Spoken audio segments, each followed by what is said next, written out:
Big pass நேயர்களுக்கு வணக்கம். நாமளும் இந்த சீசன்ல வின்னிங் மெட்டீரியல் இப்போ வந்துருவாங்க, அப்போ வந்துருவாங்கன்னு வெயிட் பண்ணிட்டு இருக்கோம். பட் கடைசி வரைக்கும் வரமாட்டானுங்க போல இருக்கு.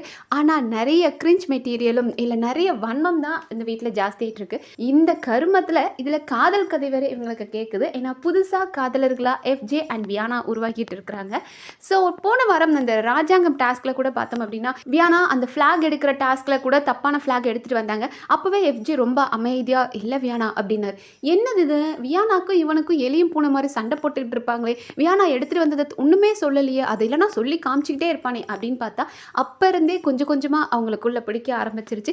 மோதலுக்கு பின் காதல் அப்படின்ற மாதிரி ரெண்டு பேத்துக்கும் இந்த மாதிரி ஒரு ட்ராக் ஓட ஆரம்பிச்சிருச்சு. அண்ட் வியானாவை பார்த்தோம் அப்படின்னா இதுக்கு முன்னாடி வந்து அண்ணே அண்ணே அண்ணேன்னு சொல்லி நம்ம திவாகர் கூட ரீல்ஸ் பண்றது, அவரை வச்சு ஒரு கண்டென்ட் ட்ரை பண்ணிட்டு இருந்தாங்க.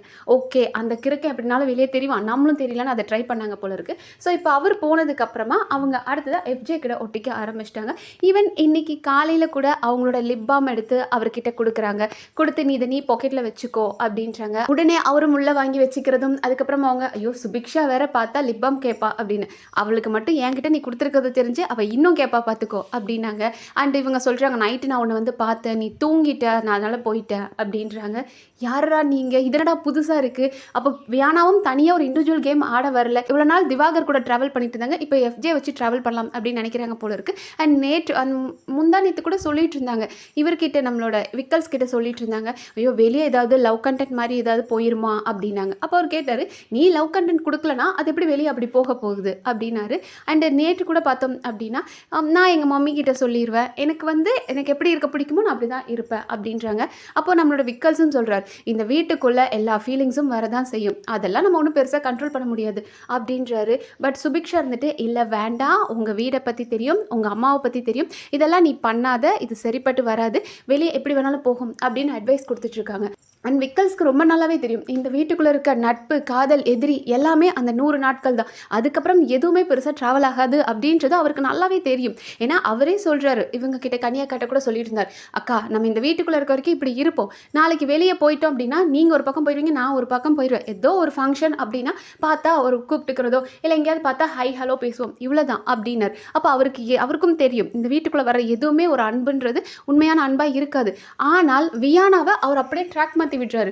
ஓகே வியானா நீ பண்ணு, அதெல்லாம் வெளியே போய் பார்த்துக்கலாம், பிரச்சனை வந்துச்சு அப்படின்னா அது வெளியே போய் பார்த்துக்கலாம், இப்போ நீ இதை லவ் பண்ண இந்த கண்டென்ட்டை கொடு அப்படின்ற மாதிரி ஏற்றி விட்டுட்டு இருக்க. யார் சார் நீங்கள் கேட்டால் என் தங்கச்சிங்க அப்படின்றீங்க, அப்புறம் இப்படி தான் தங்கச்சியை ஏற்றி விடுவீங்களா? அந்த இடத்துல சுபிக்ஷா ரொம்ப பரவாயில்ல, வியானா இதெல்லாம் தப்பாக போகும், நீ உன் கேம் ஃபோக்கஸ்டாக போ, உங்கள் வீட்டில் இது தப்பாக போகும் அப்படின்னு சுபிக்ஷா சொல்லி கொடுத்துட்டு இருக்காங்க. இதே வியானா தான் சூப்பர் டீலக்ஸ் வீட்டில் இருக்கும்போது எஃப்ஜே கூட ஒரு சண்டை போட்டாங்க. அவர் ஏதோ இவங்க டான்ஸ் பண்ணதுக்கு ஏதோ ஒன்று சொன்னார், அதுக்கு வந்து வியானா சொல்லிட்டு இருந்தாங்க, எஃப்ஜே இப்படிலாம் பேசாத, எங்கள் ஃபேமிலிக்கு தெரிஞ்ச என்ன ஆகும், எங்கள் வீட்டில் ரொம்ப ஸ்ட்ரிக்ட்டு, எங்கள் அம்மாலாம் ரொம்ப ஸ்ட்ரிக்டாக என்னை வளர்த்தாங்க, நான் இந்த ஃபீல்டுக்கு ரொம்ப கஷ்டப்பட்டு வந்திருக்கேன், எனக்கு ஏதாவது ஒரு கெட்ட பேர் வந்துச்சுன்னா எனக்கு அது ரொம்ப கஷ்டம் அப்படின்னு இவ்வளோலாம் பேசினாங்க. அவ்வளோலாம் பேசும்போது உங்களுக்கு உங்கள் அம்மா ஃபேமிலி ஞாபகம் இருக்குது, ஆனால் இப்போ ஒரு லவ் கண்டென்ட் கொடுக்கணும்னு ட்ரை பண்ணிட்டு இருக்கீங்களே, இப்போ உங்கள் அம்மா ஃபேமிலி உங்களுக்கு ஞாபகம் இல்லையா? அப்போ இத்தனை நாளாக நடிச்சிட்டு இருந்தீங்களா வியானா? அதாவது எல்லா சீசன்லையுமே வந்து இந்த லவ் கண்டென்ட் வந்து எல்லாரும் ட்ரை பண்ணுறதுக்கு காரணம் ஏதாவது ஒரு பாயிண்டில் அது ஹிட் ஆகும். இப்போ ஒரு சீசனில் வந்துட்டு இவங்க நம்ம 3rd சீசனில் வந்து லாஸ்லியா அண்ட் கவின் அவங்களோட கான்செப்ட் ஹிட் ஆச்சு. அதுக்கப்புறம் இந்த 5th சீசனில் வந்து அவங்க உள்ளே லவ் பண்ணி இப்போ வெளியே போய் மேரேஜும் பண்ணிக்கிட்டாங்க. பட் உள்ளே இருக்கும்போது ஒரு பியூரான லவ்வாக இருந்தால் மக்களுக்கு அது பிடிக்கும், அதை வச்சு எடிட்ஸ் போகும், அதை வச்சு ஒரு கண்டென்ட் இருக்கிறனால மக்கள் பார்ப்பாங்க, உள்ள சேனல் வச்சுக்குவாங்க அப்படின்றக்காக இது என்ன ட்ரை பண்ணுறாங்கன்னு தெரியல. வியானா கிரிஞ்சு தான், நான் இல்லைன்னு சொல்ல, ரொம்ப கிரிஞ்சாக இருந்தாங்க. பட் அவங்க பாய்ஸ்னஸ் கிடையாது. இவ்வளோ நாள் அவங்க ஆட்டத்தை நான் அப்படி தான் ஓகே கிரிஞ்சாக தான் பண்ணுறாங்க, பட் அவங்க ஒரு விஷம் கிடையாது, கன்னிங் ப்ளே பண்ணுறதில்ல, ஸ்ட்ரெயிட்டாக ஒரு கேம் ஆடுறாங்க. அவங்க அப்படி ஆடிட்டு இருந்தாலே அவங்களோட ஜேர்னி நல்லா இருக்கும். பட் புதுசான ஒரு ட்ராவல் எடுக்கிறாங்க, இது எந்த அளவுக்கு மகா கிரிஞ்சா முடிய போகுது அப்படின்னு தெரியல. அடுத்ததா நம்மளோட சாண்ட்ரா சிச்சி இருக்காங்க இல்லையா, சூனியக்கார சாண்ட்ரா. ஸோ சாண்ட்ராக்கு வந்து இவங்க நம்ம பஜாரி பார்வதி கிட்ட சொல்லிக்கிட்டு இருக்காங்க, அவெல்லாம் ஏன் அவள் வயசு என்ன, அவள் ஒரு கிளவி, அவள் சொல்கிறா நம்ம 2 பேருக்கு ஒரே வயசுன்னு சொல்கிறா, அந்த கிளவிக்கு எனக்கு என்ன ஒரே ஏஜா அப்படின்னு. உடனே இவங்க நம்மளோட பார்வதி இருந்துட்டு அப்படி சொல்லாத அப்படின்னு ஒரே சிரிப்பு. இதே பார்வதி யாராவது ஒருத்தர் அப்படின்னு சொல்லிட்டா கூட எப்படி நீ என்ன சொல்லலாம், என்ன எப்படி நீ டிஸ்ரெஸ்பெக்ட் டிஸ்ரெஸ்பெக்ட்ஃபுல்லாக பேசலாம் அப்படின்வாங்க இல்லையா. சமத்துவம் பேசுகிற பார்வதிக்கு அது தெரியலையா? ஒருத்தரை பாடி ஷேமிங் பண்ணுறது தப்பு மாதிரி ஏஜ் ஷேமிங் பண்ணுறதும் தப்பு தான். அவங்களோட வயசை வச்சு இத்தனைக்கும் கனி அண்ட் சாண்ட்ராக்கு ரொம்ப பெரிய ஏஜ் டிஃப்ரென்ஸ் இல்லை. அப்படியே டிஃப்ரென்ஸ் இருந்தால் கூட அதை சொல்கிறதுக்கு இவ யார், சாண்ட்ரா யார் அவங்கள கிளவின்னு சொல்கிறதுக்கு? அண்ட் பார்வதி அப்படியே ரொம்ப யோக்கிய மாதிரி பேசுவாங்க இல்லையா. எனக்கு கண்ணில் அடிபட்டுருச்சு, யாராவது வந்து கேட்டிங்களா, உங்களுக்குலாம் ஹியூமானிட்டி இருக்கா, உங்களுக்குலாம் ஒரு கேரிங் இருக்கா, தப்பு நடந்தால் அந்த இடத்துல தட்டி கேட்கணும் அப்படின்வீங்கல்ல. அப்போ உங்ககிட்ட தான் அவள் சொல்லிட்டு இருக்கா. அவள் ஒரு கிளவி அது இதுன்னு ஏதோ ஆடு மாடு பேசுகிற மாதிரி பேசிட்டு இருக்கா.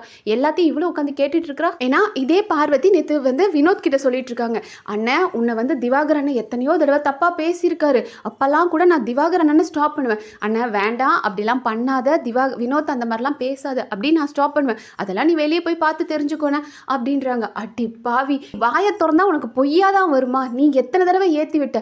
ஆமாண்ணே நீ சொல்கிறது கரெக்டு தானே, அந்த வினோத் சரியான ஆளாக இருக்கானே அப்படின்னு சொல்லி 2 பேரும் சேர்ந்து புறணி பேசினாங்க. அதாவது திவாகர் போயிட்டாரு, இனி நமக்கு ஏதாவது ஒரு சப்போர்ட் சிஸ்டம் வேணும் அப்படின்றதுக்காக இங்கே இந்த சொம்பு கேங்கான பிரஜின் கேங் கூடயும் போய் சேர்ந்துக்கிறாங்க. கனியக்காட்ட போய், கனியக்கா நம்மலாம் ஒரே ஊருக்காரங்கக்கா அப்படின்றாங்க. வினோத் கிட்ட போயிட்டு திவாகர் உன்னை பற்றி பேசினதுக்கு எல்லாம் நான் ஆப்போஸ் பண்ணியிருக்கேன் அப்படின்றாங்க. அப்போ நீங்கள் ஆப்போஸ் பண்ணி கிளிக்கிற லட்சணம் தான் இங்கே தெரியுது.